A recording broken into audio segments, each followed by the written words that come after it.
Hello everyone, welcome back to Crypto Basics. In today's video, I'm going to guide you through how to change password in your blockchain.com wallet. So without further ado, let's get on straight to the video. Start off by opening up your blockchain wallet application on your device and also make sure that you're logged into your account. After you're inside the main interface, tap on your human icon located at the top left. This will open up the settings interface. Scroll down and tap on Change Password under Security. Now on the next page, type in your current password in the first text box.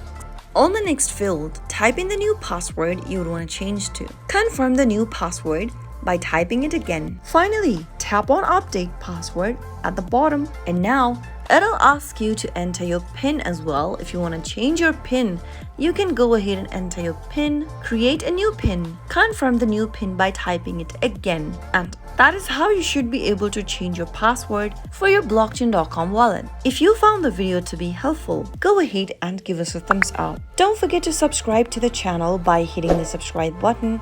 Also press the notification bell so that you'll never miss another upcoming upload from us. I'll see you again in the next episode. Goodbye till then.